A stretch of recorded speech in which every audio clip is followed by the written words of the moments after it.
यहां शौनकादिक ऋषियों ने जब वो यज्ञ कर रहे थे और यज्ञ करने के बाद जब बैठे हुए थे तो संत के मन में भाव आया, उन शौनकादिक ऋषि 88,000 ऋषियों के मन में, कि हमें कोई ऐसा कार्य करना चाहिए ताकि संसार का भला हो जाए। संसार वालों का भला केवल संत ही जानता है, संत ही कर सकता है। पड़ोसी पड़ोसी का भला नहीं करता। कोई धर्मात्मा होगा, कोई तपस्वी होगा, कोई भगवान का भजन करने वाला होगा, कोई धर्मज्ञ होगा, वही आपकी सहायता करेगा। अन्यथा तो दुनिया में कितने लोग हैं, कोई किसी की सहायता करता है क्या? कितने लोग भूखे मर रहे हैं, किसी को परवाह है क्या? सबको अपने पेट की पड़ी है, चाहे कोई भूखा मर रहा है चाहे जी रहा है, किसी से कोई लेना देना नहीं है। लेकिन संत के मन में ये भाव जरूर आता है कि संसार में कितने लोग ऐसे हैं जिन्हें भोजन नहीं मिलता, कितने लोग ऐसे हैं जिनके पास रहने को घर नहीं है, कितने लोग ऐसे हैं जिनके पास वस्त्र नहीं है। किसी को परवाह नहीं। कोई धर्मात्मा, कोई पुण्यात्मा, कोई तपस्वी, कोई ज्ञानी, कोई मनस्वी, कोई यशस्वी, जिसके मन में भाव उत्पन्न होता है कि देख, अगर ये आपदा मेरे ऊपर होती तो मुझे कितना कष्ट होता।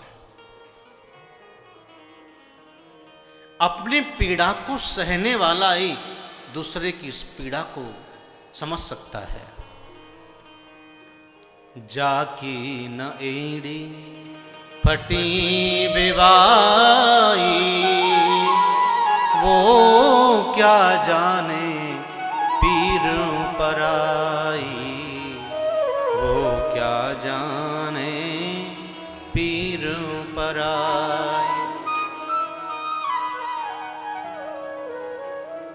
आप लोग जब घर में पूजा करते होंगे ना, पूजा करने के बाद आपका मन एकदम पवित्र होता होगा, एकदम सात्विक, एकदम सहज। पूजा करने के बाद आपका मन शांत होगा। अच्छा, घर में कोई झगड़ा हो जाए तो कैसा होगा मन? तामसी मन आपसे झगड़ा करवाता है, क्रोध करवाता है, द्वेष पैदा करता है,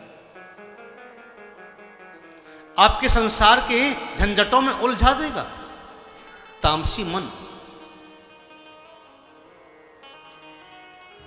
हर व्यक्ति का मन जो है राजसी, तामसी, सात्विकी, ये दोनों प्रकार का बनता है। जब आप पूजा पाठ करते होते हैं तो धीरे धीरे आपका मन सात्विक होता चला जाएगा। आप लड़ाई झगड़ा करते हैं तो आपका मन तामसी बन जाएगा। जब आप के सामने कोई रसगुल्ले रख दे, सुंदर सुंदर पदार्थ खाने के लिए रख दे, तब आपका मन राजसी बन जाएगा। तो ये 3 प्रकार का मन हर व्यक्ति का रोज होता है। आप कैसा बनना चाहते हैं? आप किसमें खुश हैं? ये निर्णय तो आपका है और किसी का थोड़ी है। किसी के समझाने से कोई व्यक्ति समझता नहीं। शौनकादिक 88,000 ऋषि सूत जी के समीप में आए। जब ये उनके मन में पवित्र भाव आया कि संसार का भला कैसे किया जाए, उसी समय सूत जी आ गए। ये सूत जी वेदव्यास जी के शिष्य हैं, परम ज्ञानी हैं। जैसे ही आए तो प्रणाम किया शौनकादिक ऋषियों ने। आइए महाराज, आइए आइए, बैठिए बैठिए बैठिए, आइए प्रणाम करते हैं। बड़े प्रसन्न हो गए। संत संत को देख करके प्रसन्न होता है।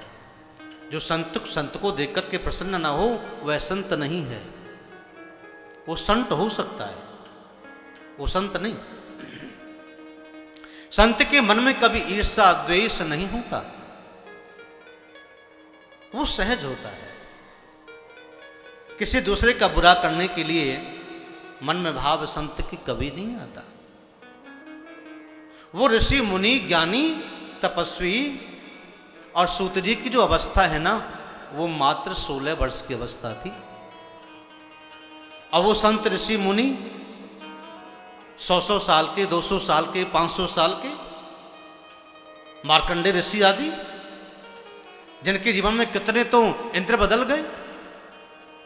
इतने बड़े बड़े ज्ञानी जिनकी बड़ी बड़ी जटाएं, बड़े बड़े जटाओं के मुंडन उनके सिर पर बंधे हुए हैं एक शिखर की भांति।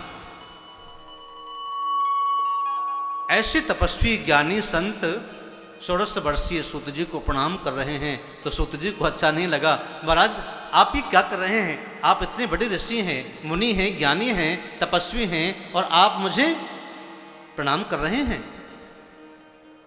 शौनकादिक ऋषियों ने कहा, हम तपस्वी जरूर हैं, लेकिन हम आपके जैसे ज्ञानी नहीं हैं। आप ज्ञानी गुरु के शिष्य हैं, आप ज्ञानी हैं। ज्ञानी चाहे उम्र में छोटा हो चाहे बड़ा हो, प्रणाम करने के योग्य है, सम्मान करने के योग्य है। बड़ा तो वही है जो ज्ञानी है, उम्र में वो छोटा हुआ तो क्या हुआ? संसार के लोग कहते हैं कि जिसके पास बड़ी गाड़ी है, बड़ा बंगला है, बहुत बैंक बैलेंस है, बड़ी फैक्ट्री है, वो बड़ा है। ना ना ना, वो बड़ा नहीं है। उसका मन बहुत छोटा है, बहुत छोटा मन है उसका। ऊंच निवास नीच करतूती।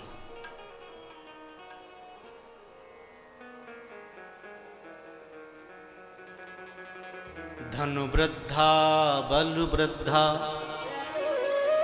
आयुर्वृद्धा तथैव च ते सर्वे अपि वृद्धाश्च किं करा शिष्य किं करा। न वो धनवान बड़ा है, न वो बलवान बड़ा है, न जिसकी ज्यादा बड़ी आयु है वो बड़ा है। ना ना, तो कौन बड़ा है? ते सर्वे अपि ज्ञान वृद्धाश्च किम करा शिष्य किम करा।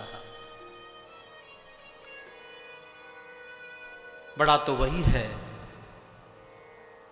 जो ज्ञानी है, जो उपदेशक है, जो अपने ज्ञान के प्रकाश से संसार के लोगों के अंधकार को दूर करता है।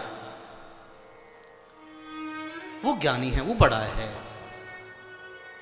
सब्सक्राइब करें रामकृष्ण शास्त्री जी के YouTube चैनल को और हमारे वीडियोस को सबसे पहले देखने के लिए बेल आइकन को दबाना न भूलें।